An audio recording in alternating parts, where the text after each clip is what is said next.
Mê Tây Du Ký xin kính chào quý vị và các bạn. Sau hơn 35 năm kể từ ngày lên sóng, dàn diễn viên của bộ phim Đình Đám Tây Du Ký phiên bản 1986 đã thay đổi nhiều, người từ giả nghiệp diễn, người mãi mãi ra đi. Được đánh giá là phiên bản thành công nhất, Tây Du Ký 1986 đã trở thành tượng đài vững chắc đối với nhiều thế hệ khán giả. Đặc biệt hơn, đây là một trong những tác phẩm hiếm hoi mà cả nhân vật chính lẫn nhân vật phụ đều để lại dấu ấn khó phai. Trong Tây Du Ký, ngoài 4 thầy trò Đường Tăng ra còn có những vị thần tiên, Phật đạo, yêu ma quỷ quái, quân vương, thần tướng cùng những người dân bách tính. Tất cả họ đều góp phần tạo nên những vai diễn nhất định và vô cùng quan trọng trong mỗi tập phim cụ thể. Đối với hình tượng của những yêu ma, quỷ quái thì phần lớn thông qua hóa trang và đeo mặt nạ để tạo hình. Những nhân vật này đa số đều có hình dạng của những loài động vật như trâu xanh, sư tử, báo, hổ, trồn. Lại nhắc đến một nhân vật quan trọng nhất trong việc hóa trang cho đoàn phim, đó chính là nghệ sĩ hóa trang Vương Hy Chung. Ông đã tạo ra không biết bao nhiêu hình tượng cho các nhân vật khi mang đặc điểm của các loài động vật, đồng thời dựa trên những đặc tính của những loài này để tạo ra những hình tượng thiện lương hay hung ác, đáng yêu hay đáng ghét trong Tây Du Ký. Còn đối với tạo hình của những nhân vật thần tiên thì mọi người ai cũng đều có biết qua và khá quen thuộc như Phật Như Lai, Quan Âm Bồ Tát, Di Lặc, Ba Vị Phúc, Lộc, Thọ. Những nhân vật này thì ai cũng đều có thể bắt gặp thường xuyên bởi tượng của họ được thờ trong chùa chiền, miếu hay đền. Hình tượng của những nhân vật này trong phim cũng không khác quá nhiều so với những bức tượng ngoài đời. Điều này sẽ khiến cho khán giả chấp nhận và dễ dàng nhận ra vị nào ra vị nấy. Để tìm diễn viên vào vai các nhân vật này thì việc đầu tiên là họ phải có những nét tương đồng. Ngoại hình lẫn thần thái gần gũi với nhân vật là yếu tố vô cùng quan trọng. Ngoài ra đoàn phim còn có yêu cầu về kỹ năng diễn xuất. Những diễn viên được chọn nhất định không thể thiếu những yếu tố trên.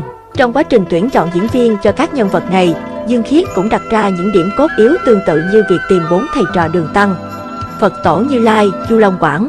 Trong thế giới thần tiên, Phật Tổ Như Lai chính là người có quyền uy tối cao. Gương mặt của Như Lai hiền lành, đôn hậu, ánh mắt nhìn từ bi, bất kể là trong tư thế ngồi hay là nằm đều toát ra được nét trang nghiêm của một vị thần thánh tối cao. Đây là một nhân vật khó tìm và Dương Khiết phân vân không biết phải tìm ai. Không phải chỉ cần một người có thân hình to lớn, mặt to, điều này chưa đủ. Trong đầu nữ đạo diễn đã nghĩ tới một vài người, nhưng sau khi mời họ hóa trang thử thì đều nhận thấy họ không có thần thái hay mang lại cảm giác như trong yêu cầu của kịch bản. Nghệ sĩ hóa trang Vương Hy Chung sau đó đã giới thiệu cho Dương Khiết một người từng diễn vai Cao Toàn Bảo trong phim Địa Đạo Chiến. Đó chính là Chu Long Quảng. Vì Dương Khiết chưa từng xem bộ phim đó nên bà cũng không có ấn tượng cũng như còn hoài nghi liệu một hình tượng người nông dân có thể đảm nhiệm vai Phật Như Lai. Thế nhưng khi hóa trang cho Chu Long Quảng xong thì Dương Khiết chỉ còn thốt ra một câu, Như Lai đã xuất hiện. Từ giờ phút đó, hình ảnh vị Như Lai sống của Chu Long Quảng đã đi vào lòng người xem một cách gần gũi và hiện hữu sau phim Tây Du Ký. Trong quá trình đóng Tây Du Ký, Chu Long Quảng đã tăng cân thêm càng khiến nhân vật Phật Tổ giống hơn và làm hài lòng đoàn phim. Thái Thượng Lão Quân Trịnh Dung. Trong thế giới đạo giáo, Thái Thượng Lão Quân là một nhân vật có địa vị tối cao, tướng người cao to đầy đặn, thần thái của một vị tiên phong đạo cốt, mọi sự đều nắm trong lòng bàn tay cũng như dự tính như thần. Thế nhưng cũng có đôi lần ông sơ suất để Tôn Ngộ không lấy trộm mất linh đơn, rồi sau mới quay sang đề phòng Bật Mã Ôn vì sợ lại bị con khỉ một lần nữa ăn cắp bảo bối. Nhân vật Lão Quân sẽ là một vị thần tiên được nhân tính hóa nhiều nhất. Vì vậy, diễn viên đảm nhiệm nhân vật này sẽ phải diễn có chừng mực và biết tiết chế vừa phải. Đây sẽ là yếu tố quan trọng nhất trong quá trình thể hiện nhân vật thần tiên này. Qua nhiều lần tuyển chọn, Dương Khiết quyết định mời nghệ sĩ nổi tiếng Trịnh Dung từ Kịch viện Nghệ thuật Nhân dân Bắc Kinh đến thử vai. Trịnh Dung từng đảm nhiệm vai Thường Tứ Gia trong Vở Trà Quán, vai diễn đã để lại ấn tượng khó quên về một hình tượng kinh điển của Kịch viện Nghệ thuật Nhân dân Bắc Kinh. Hình tượng nhân vật của Trịnh Dung cũng có đặc điểm là người cao to phóp pháp và rất mực thước, có liều lượng. Sau khi hóa trang xong, quả nhiên là đã mang toát ra khí chất tiên phong đạo cốt của một đạo sĩ tối cao, khiến nhiều người đều cảm nhận thấy sự nhã nhặn, ôn tồn nhưng lại uy nghiêm. Vào vai Thái Thượng Lão Quân thì không còn gì phù hợp hơn. Trong Tây Du Ký, nghệ sĩ Trịnh Dung đã để lại ấn tượng về một Thái Thượng Lão Quân vừa tôn kính, vừa đáng yêu nhưng cũng lại khá hài hước. Trong công việc, thái độ làm việc của Trịnh Dung rất đáng nể phục. Tuy vai diễn của ông không nhiều, thế nhưng Trịnh Dung lúc nào cũng là người có mặt sớm nhất. Một vai diễn nhỏ bé như thế này đối với một nghệ sĩ lớn như Trịnh Dung quả thật là quá đơn giản. Thế nhưng mỗi lần tác nghiệp, Trịnh Dung luôn là người xuất hiện đầu tiên, chăm chú và tỉ mỉ đọc lại kịch bản cũng như diễn qua trước khi quay. Có khi có phân cảnh rất ngắn và chỉ xuất hiện trong vài giây với đoạn hội thoại ngắn nhưng Trịnh Dung cũng đều nhập vai một cách hết mình. Trong Tây Du Ký, hầu hết cảnh quay của ông đều là ở trên thiên đình và đều rất dễ bị trượt băng.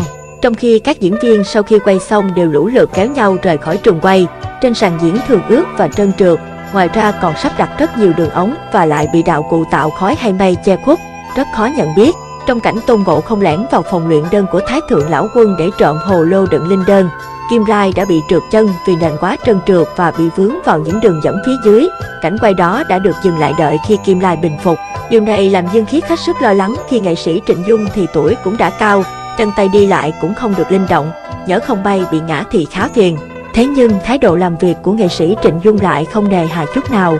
Một khi đã ra trường quay thì nhất định phải hoàn thành thì mới về. Trước thái độ làm việc nghiêm túc và cầu thị của Trịnh Dung, đạo diễn Dương Khiết đã trịnh trọng mời ông làm người cố vấn cho các tập ăn cắp quả nhân sâm và thu nhận Trư Bắt Giới. Tuy là cố vấn, nhưng tất thảy mọi việc đều được ông sắn tay chỉ việc một cách tận tình và nhiệt huyết. Ngày nào cũng dậy thật sớm đến trường quay nhưng cũng lại là người về muộn nhất sau khi chuẩn bị xong đạo cụ cho ngày hôm sau. Con người của Trịnh Dung cũng hết sức giản dị và có vẻ khác thường nhưng luôn nhận được sự kính trọng của các thành viên trong đoàn. Khi ăn uống ông đều ăn cùng mọi người chứ không có đòi hỏi gì, hàng ngày chỉ uống vài cốc nước lọc. Đoàn đã ưu tiên mua lá chè xanh về cho ông nhưng Trịnh Dung đều từ chối. Thời gian đó, trong phòng của mọi người đều xuất hiện chuột sáng cũng như đêm trước khi đi ngủ. Phòng nào anh ấy cũng đều náo loạn vì đuổi chuột. Trong khi bên phòng của Trịnh Dung thì không hề thấy động tĩnh gì. Thấy lạ, Dương Khiết hỏi thì được biết trong phòng của ông không hề có chuột. Về sau mọi người mới phát hiện ra trong phòng của Trịnh Dung không hề có đồ ăn vặt. Vì vậy chuột có đến cũng chẳng có gì mà kiếm chác. Chân Nguyên Đại Tiên, Ngô Quế Linh, đây là vị thần tiên làm Tôn Ngộ không phải đau đầu nhất, có thể coi là một người đối đầu nặng ký. Bởi Tôn Ngộ không đã cùng hiền đệ Trư Bắt Giới ăn cắp quả nhân sâm trong vườn của Chân Nguyên Đại Tiên, sau đó còn đánh bật cả gốc cây, dẫn đến cả 4 thầy trò có chạy cũng không thoát khỏi vạt áo của vị Chân Nguyên Đại Tiên này. Trước tình thế ngàn tơ treo sợi tóc, Tôn Ngộ không chỉ còn biết lên trời xuống địa phủ, cầu khắp bốn phương để mong thoát nạn. Thế nhưng tất cả đều vô dụng. Cuối cùng may nhờ gặp được Tam Tinh Phúc, Lộc, Thọ, chỉ dẫn cho đến Nam Hải gặp Quan Âm Mông nhờ bà cứu sống cây nhân sâm thì Đại Tiên mới tha tội và thả cho đi. Chân Nguyên Đại Tiên là lão tổ của đạo gia, thần thông quảng đại, địa vị tối cao, một con người chính khí và nghiêm nghị vô cùng. Mọi việc đều nằm trong tầm kiểm soát của người, không ai có thể thoát khỏi mắt Đại Tiên. Về diễn viên thể hiện phù hợp nhất với nhân vật này, Dương Khiết đã nghĩ tới nghệ sĩ nổi tiếng Ngô Quế Linh đến từ Kịch viện Nghệ thuật Nhân dân Bắc Kinh, một người có đầy đủ những cá tính cũng như thần thái và đặc điểm này, người vốn hội đủ vẻ uy nghiêm và đạo mạo, đỉnh đạt cần có ở vị Đại Tiên. Cả hai nghệ sĩ Ngô Quế Linh và Trịnh Dung đều là những cây đại thụ và là những nghệ sĩ nổi tiếng của Kịch viện Nghệ thuật Nhân dân Bắc Kinh. Cả hai đều có thái độ làm việc đầy trách nhiệm cũng như vì nghệ thuật như nhau. Họ không quản vai diễn nhỏ hay quan trọng, phim ngắn hay dài đều làm việc hết mình với thái độ cầu thị để hoàn thành tốt vai diễn của mình. Thậm chí Ngô Quế Linh đã đề xuất với đoàn phim Tây Du Ký tạo điều kiện cho ông đến Thanh Thành Sơn Đạo Quán để học tập và chuyên tâm nghiên cứu về đạo sĩ, học tập các quy tắc của đạo gia, những lễ nghi và đạo lý trong đạo giáo. Cũng từ đó đã kết giao và trở nên thân tình với các đạo trưởng ở đây mà mãi về sau này đạo diễn Dương vẫn còn nhắc tới như một sự cầu toàn cho lớp diễn viên trẻ noi theo. Phật Di Lặc, Thiết Ngưu, đây có lẽ là một vai diễn khiến Dương Khiết gặp khá nhiều khó khăn. Từ lúc mới bắt đầu tuyển diễn viên, việc hóa trang thử cũng đã qua vài người thế nhưng vẫn không gặp được người nào vừa ý. Thậm chí sắp đến cảnh quay có nhân vật này mà vẫn chưa tìm ra diễn viên khiến nữ đạo diễn càng thêm sốt ruột và lo lắng. Cuối năm 1985, khoảng tháng 10, Đài truyền hình Thượng Hải có mời Dương Khiết đưa những diễn viên đóng vai Tôn Ngộ Không, Trư Bắt Giới tham gia một sự kiện do đài tổ chức. Tới dự tại buổi tiệc hôm đó xuất hiện đông đảo các anh chị em diễn viên từ xưởng phim của Đài Thượng Hải. Hết thảy mọi người đều khá quan tâm đến quá trình quay của đoạn phim Tây Du Ký. Khi biết đạo diễn Dương đang hết sức lo lắng trong việc tìm diễn viên đóng vai Di Lặc, ông Trung Tinh Hỏa, một người quen trong nghề của Dương Khiết có giới thiệu một diễn viên cho bà. Theo hướng tay chỉ của ông Trung, Dương Khiết thấy một người ngồi trên ghế đầu bên cạnh cửa ra vào. Một người có môi dày, mặt tròn vảnh vảnh, có đôi mắt hít như biết cười, thân hình khá phấp pháp to béo, nụ cười hiền từ. Trong đầu Dương Khiết lúc đó đã nghĩ đến việc coi như Phật Di Lặc đã xuất hiện rồi. Vậy là sau bao ngày tìm kiếm tuyển chọn vất vả, rốt cuộc cũng đã tìm thấy người đạt yêu cầu. Dương Khiết mừng ra mặt và tiến tới trước mặt vị này để đề xuất việc hợp tác. Sau khi nghe lời đề nghị anh có muốn tham gia đóng vai Di Lặc trong Tây Du Ký không, từ nữ đạo diễn Dương Khiết, thì người này liền nở nụ cười hiền từ và nhận lời. Đây là lần đầu đạo diễn Dương gặp được một diễn viên có ngoại hình giống với nhân vật đến như vậy. Ngay cả cái bụng bự cũng là thật chứ không cần phải hóa trang.